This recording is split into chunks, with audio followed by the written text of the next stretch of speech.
Olá, graças a Deus, mais um grande dia, como sempre, uma grande oportunidade, é um privilégio imenso, maravilhoso, como sempre, poderoso poder compartilhar uma mensagem, uma palavra que vem edificar e transformar e restaurar totalmente a nossa vida, nossa casa, nossa família, nossos sonhos, propósitos e projetos. E quanto mais nós cremos, confiarmos e acreditarmos que Deus é o Deus que vai nos trazer vida, paz, alegria, felicidade, e nada vai poder impedir teu agir, teu querer e o teu trabalhar em se cumprir sobre nós, porque olha só o que Deus ele faz, ele realiza milagres e maravilhas aqui mesmo. Então, dando início agora ao livro de Samuel, 1 Samuel, a falar sobre a história dos reis, onde foram realmente pelo próprio Deus levantado, né? O Deus ao qual ele sabe todas as coisas. O primeiro rei a qual foi ungido, consagrado, não era da vontade do próprio Deus. Aliás, nenhum rei foi da vontade do próprio Deus ser levantado, mas como eles queriam, o povo quis, Deus então permitiu para que eles pudessem ter as suas próprias experiências, enfim. E olha só como Deus ele criou todas as coisas, né? Como Deus ele faz, realiza. E aqui então diz aqui no capítulo 1: havia um certo homem de Ramataim Zufita, dos montes de Efraim, chamado Eucana, filho de Jeroão, neto de Eliú, bisneto de Tou, filho do Efraimita Zufi. Então, era dos filhos de José, o Efraim, que nasceu. Olha só, ele tinha duas mulheres, uma se chamava Ana e a outra Penina. Penina tinha filhos, Ana, porém, não tinha. E todos os anos esse homem subia da cidade de Siló para adorar e sacrificar ao Senhor dos exércitos. Lá Hofni e Finéias, que eram os dois filhos de Eli, eram sacerdotes do Senhor. No dia em que Eucana oferecia sacrifícios, dava porções à sua mulher Penina e a todos os filhos delas e os filhos e filhos dela. Mas a Ana dava uma porção dupla ou dobrada, porque a amava, apesar de o Senhor tê-la deixado estéril. Quer dizer, não tinha filhos, então a forma de pensar que o Senhor então tinha impedido de ela dar à luz. A madre ainda não foi aberta porque o Senhor então tinha deixado ela seca naquele momento, como foi com a própria Sara, como foi depois com a própria Rebeca, enfim, né? Histórias como essa que a gente sabe que Deus ele faz além do que pensamos ou imaginamos. E ela recebia então a porção dobrada, porque o marido a amava, enfim. Então, mas a sua rival a provocava continuamente a fim de irritá-la. E isso acontecia ano após ano. Sempre que Ana subia à casa do Senhor, a sua rival a provocava e ela chorava e não comia. Como eu sempre tenho falado, pessoas que, infelizmente, uma situação, um sentimento, um pensamento, uma irritação, ela perde a fome, perde a vontade de dormir, não tem sono, fica irritada, irritadiça. A Ana que não comia e só chorava. Então pessoas perdem a vontade de viver e assim vai. Quantas coisas acontecem nesse mundo aí fora. E isso de ano em ano acontecia quando Ana subia à casa do Senhor. Então, o seu marido Eucana lhe perguntava: Ana, por que você está chorando? Por que não come? Por que está triste? Será que eu não sou melhor para você do que 10 filhos? Então o marido sabia qual era a situação a qual ela chorava, porque ela não tinha filhos ainda, enfim. Ele até perguntou: será que eu não sou melhor para você do que 10 filhos?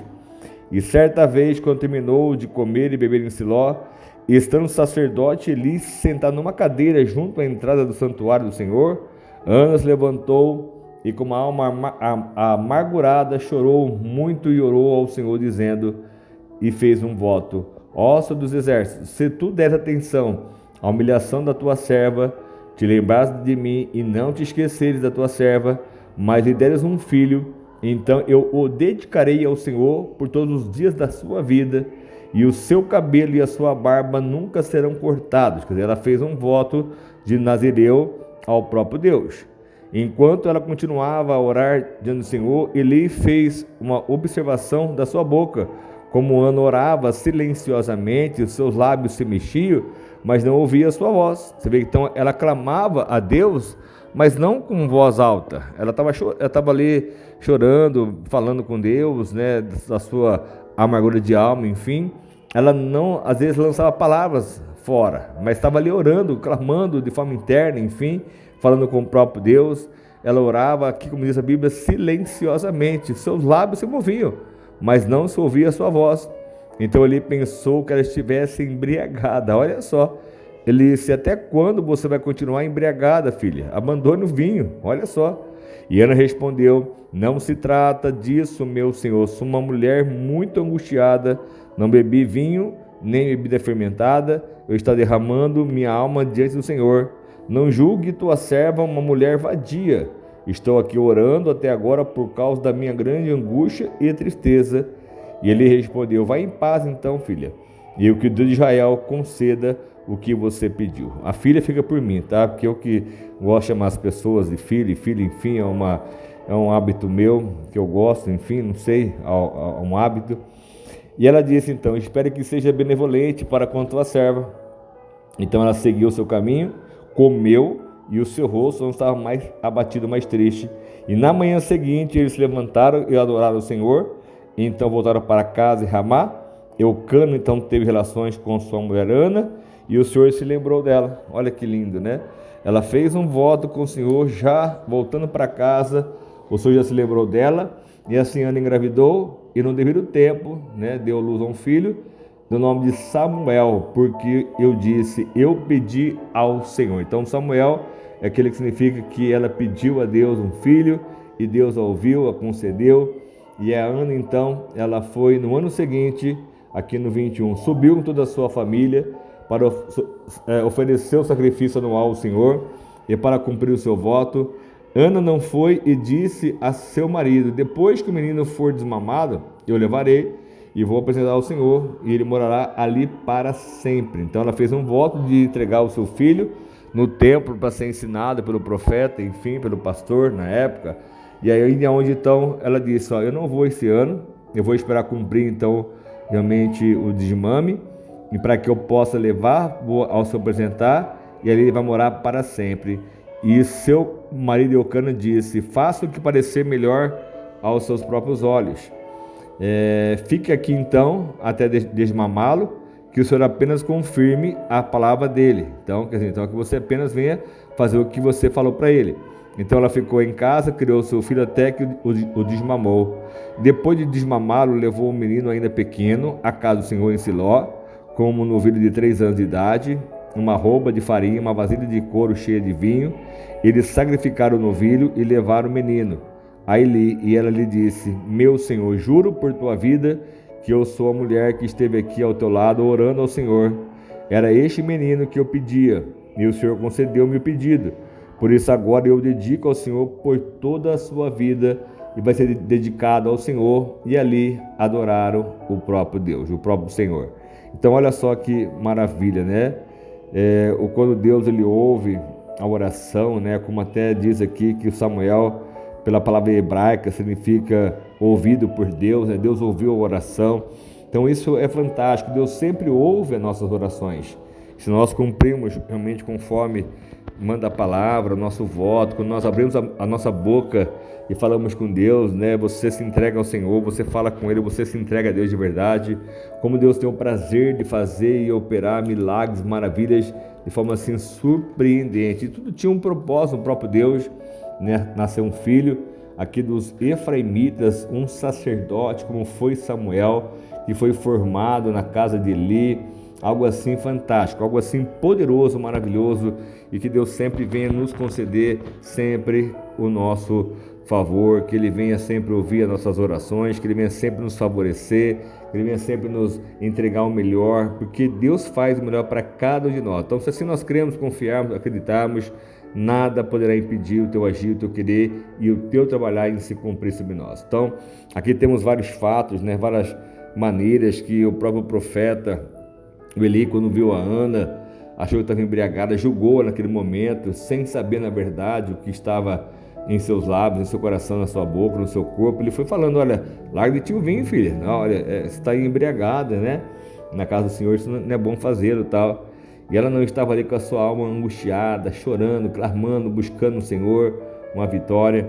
Então nós precisamos sim ter esse momento de atenção, né, para conosco mesmo, parar de julgar as coisas externas, né? O que você está vendo com seus próprios olhos, porque a gente é muito assim, nós somos humanos, na verdade, né? E erramos muito, julgamos muito, condenamos muito. Deus diz na sua palavra: não julgueis para não ser condenados, para não ser julgados também. Então a gente pode ser julgado, pode ser condenado com tantos tipos de afirmações, julgamentos. Então nós precisamos estar muito atentos para não sermos roubados neste momento, amém? E que Deus venha sempre ouvir a nossa oração, nosso clamor, assim como Eucana fazia os sacrifícios. Eucana, ele fazia de ano em ano o melhor para Deus, e é o que Ele quer que você faça sempre o seu melhor, que você possa entender, compreender.